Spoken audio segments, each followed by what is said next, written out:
One of these plants blooms from spring all the way through the first hard frost. Every year, in full shade, getting bigger and fuller every season you leave it alone. It costs $8 at any garden center in America. Almost nobody plants it because nobody in the perennial section ever points to it and says that is what your shaded yard needs. 8 perennials on this list bloom in partial to full shade. Together they give you color from early spring all the way through October without a single hour of direct sun. Every one of them is zone confirmed, research backed, and sitting in a garden center near you right now, just not in the front row. Subscribe before plant 8 if this is your first time here. Free 1 second every week. Number 8, Brunnera, Brunnera macrophylla. The Perennial Plant Association named Brunnera macrophylla Jack Frost their perennial plant of the year in 2012. That is 14 years ago. Most American gardeners with shaded yards still do not have it. Jack Frost produces sky blue forget-me-not flowers in early spring above heart-shaped leaves that are almost entirely silver. A frosted, shimmering surface that the University of Wisconsin Extension says brightens up any corner of the landscape. The blue flowers come first, before the leaves have fully opened, in a display that looks like something out of a woodland painting. Then the flowers fade, and what you have left is the foliage. And here is what makes Brunnera different from most spring bloomers. The silver leaves hold their color and their shape through summer, fall, and right up to the first freeze. The plant does not go dormant and vanish like a spring ephemeral. It stays. It fills the shaded space with clean silver structure through every month of the growing season, from April through November, from one plant that costs nothing after the first year. Jack Frost earned its award for 2 things: the foliage and the range of shade conditions it handles. From the dappled light under a deciduous tree all the way to the deeper shade of a north-facing border. The silver leaf surface actually handles heat better than the plain green species, which matters in zones 6 and warmer where summer temperatures stress shade plants. Cold hardy in zones 3 through 8, part shade to full shade. Consistently moist soil with good organic content, deer resistant because of the rough leaf texture. Divide every 3 to 5 years in early spring to keep the plant vigorous and to get free divisions for other areas of the garden. Plant it at the front of a shaded border where the silver reads clearly from a distance and where the blue flowers show up in April before anything else has opened. Number 7, Geranium phaeum, Mourning Widow.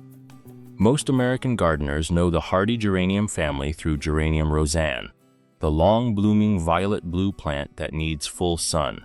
Geranium phaeum is from the same family and grows in conditions that would finish roseanne completely: deep shade, root competition from large trees, dry summer soil under a dense canopy. Geranium phaeum handles all 3 without complaint, and it does it while blooming from April through August. One of the longest bloom windows of any true deep shade perennial available to the American home gardener. The flowers are small, nodding dark maroon to near black in the standard form, soft lavender in the album variety. The overall look is quiet and detailed rather than bold, the kind of plant you walk past the first time and stop to look at the second time. In a shaded garden where the goal is depth rather than loud color, that is exactly the right quality. Geranium phaeum spreads by rhizome and self-seeds into larger colonies over time. A small planting in year 1 becomes a self-sustaining patch by year 3 without any work from you. Cut the whole plant back by 2/3 after the first bloom fades in early July, and a fresh wave of both leaves and flowers pushes through within 2 to 3 weeks for a second show in late summer. Cold hardy in zones 4 through 8, deep shade to partial shade. Average to dry soil, one of the few shade perennials that does not need consistent moisture, which makes it specifically useful under the dry canopy of mature trees where moisture-hungry shade plants collapse. Number 6, Dicentra formosa, Fringed Bleeding Heart. This is a different plant from the bleeding heart most American gardeners know. The classic one, the arching stems with dangling hearts, goes fully dormant in summer heat and disappears by July, leaving bare soil where a plant used to be. Dicentra formosa does not do that. In the right shaded and moist conditions, it blooms continuously from early spring through the first hard frost. 6 or more months of active bloom from a plant that costs $8 and asks for almost nothing. The flowers are smaller than the classic species, elongated, tubular in soft pink, rose, and white depending on the variety, carried in loose clusters above finely cut blue-green foliage that looks like a fern from a distance. The foliage is semi-evergreen in zones 6 and warmer, staying low and structured through winter. The plant spreads slowly by rhizome into a quiet colony that fills shaded areas under trees and along north-facing borders without running out of control. Luxuriant is the most widely available variety. Deep cherry pink, 3 inches tall, blooming spring through fall with very little deadheading needed. King of Hearts is a compact hybrid with deep rose pink flowers and exceptional bloom length. Cold hardy in zones 3 through 9, the widest zone range of any plant on this list. Partial to full shade. Consistently moist soil. Drought cuts the bloom window short. This plant rewards the gardener who keeps the root zone cool and moist through summer. Mulch 3 to 4 inches deep. Keep the moisture in, and the bloom that follows runs from April through October without stopping. Number 5. Astrantia major, masterwort. Gardening know how puts Astrantia as suitable for zones 4 through 9. The laid-back gardener called it the most beautiful perennial you have never heard of. Both assessments are fair. Astrantia produces tight, star-shaped flower heads, a dense center surrounded by a stiff collar of petal-like bracts, in white pink, deep rose, and dark burgundy from late spring through early fall. The individual flowers are precise and architectural in a way that almost no other shade perennial matches. They look designed, not grown. One honest note here. The RHS is clear that Astrantia will not flower in deep shade. It needs partial shade, morning sun with afternoon cover, or the open dappled light under a high tree canopy. In those conditions, it blooms from May through September. In full deep shade, the leaves stay healthy, but the bloom output drops. Plant it in the brighter edges of your shade garden, not in the center under the densest canopy. Consistently moist soil is essential. Drought cuts the flowering period noticeably. Cold hardy in zones 4 through 8 in most documented trials. BBC Gardener's World identifies it as resistant to slug and snail damage, which is a specific advantage over many other shade perennials that become slug targets in the moist conditions they prefer. If this is your first time on this channel, subscribe now. This is here every week. Specific plants, specific zone data, specific honest limitations. Free, 1 second. Campanula latifolia, giant bellflower. Most gardeners know campanulas as small border edgers, compact plants with cup-shaped blue flowers. Campanula latifolia is from the same family and shares almost nothing else with them. It grows to 4 to 5 feet tall. It produces large upward-facing tubular bells in deep violet blue or white on strong upright stems. And it does this in partial to full shade, blooming from June through August in a position that gets no direct sun at all.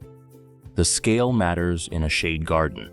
Most shade perennials grow low and spread outward. Campanula latifolia gives you the tall, upright vertical element in a shaded border that most gardeners cannot find. Something 4 feet tall, structural, and in full bloom through midsummer without needing sun. Macrantha is the variety with the largest blooms. Deep violet blue bells noticeably bigger than the standard form. Alba produces pure white flowers that glow in the shade the way white blooms always do in low light. Both self-seed modestly, putting new plants in nearby areas without becoming a problem. Cold hardy in zones 3 through 8. Partial to full shade with consistently moist and humus-rich soil. Plant it at the back of a shaded border where the height works as a backdrop for the shorter plants in front.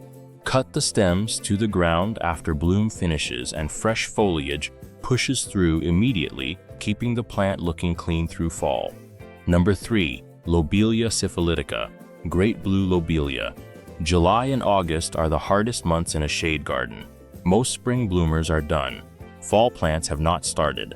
Lobelia siphilitica is built specifically for this gap, a native American wildflower that opens in mid-July and blooms steadily through September in partial to full shade, giving you the only deep saturated blue available in a shaded space at that time of year. The flower spikes reach 2 to 3 feet, covered in tubular two-lipped flowers in clear, vivid blue. Bumblebees work them continuously through the whole bloom period. Hummingbirds visit regularly because the tubular flower shape matches the ruby-throated beak closely, and this happens at the exact point in the summer when other hummingbird nectar sources are winding down.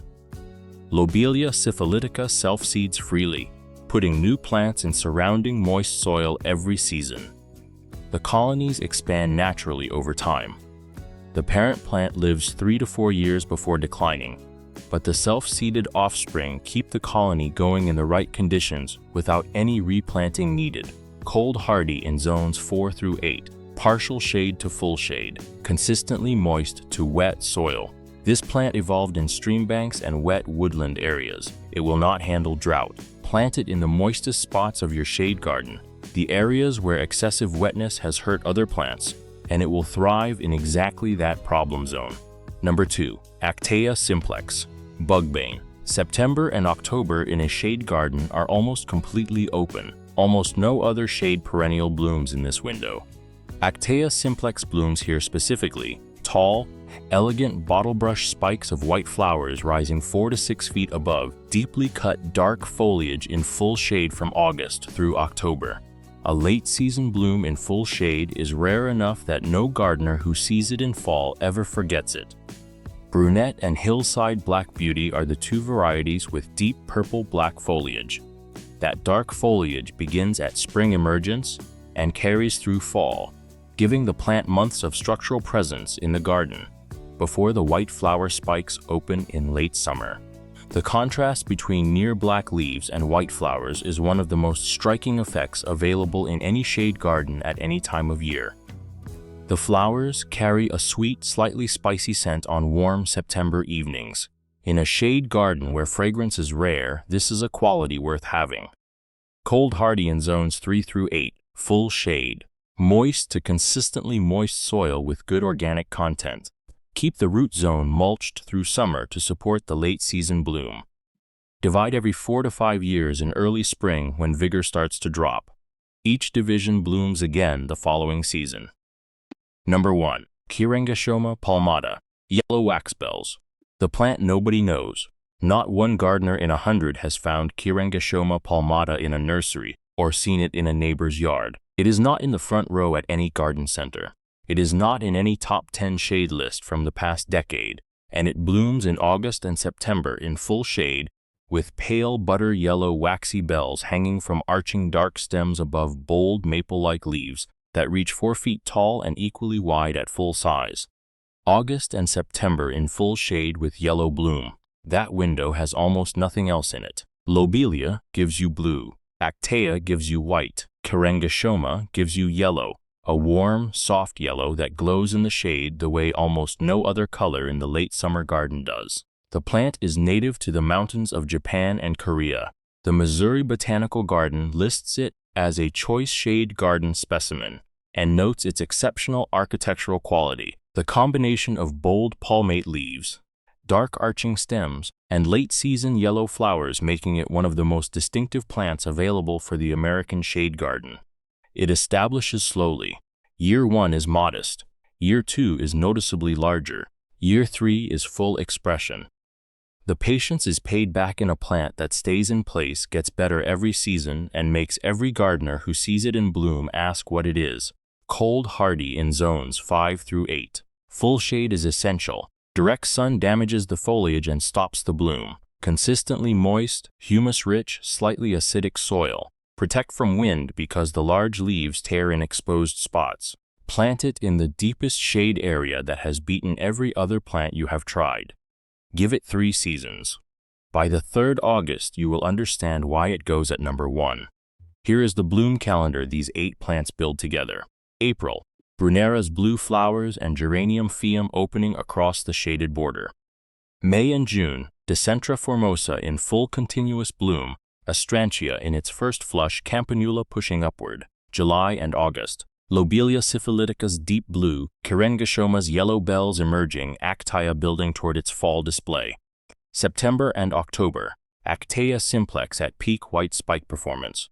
Kirengeshoma still flowering, Dicentra formosa in its final flush before frost, spring through fall, full shade, not one plant on this list asking for a single hour of direct sun.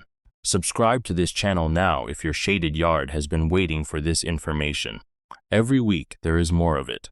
Specific plants, specific zones, specific honest care requirements. The garden industry profits from you settling for hostas. This channel exists to show you what else is there. Free. 1 second. Subscribe.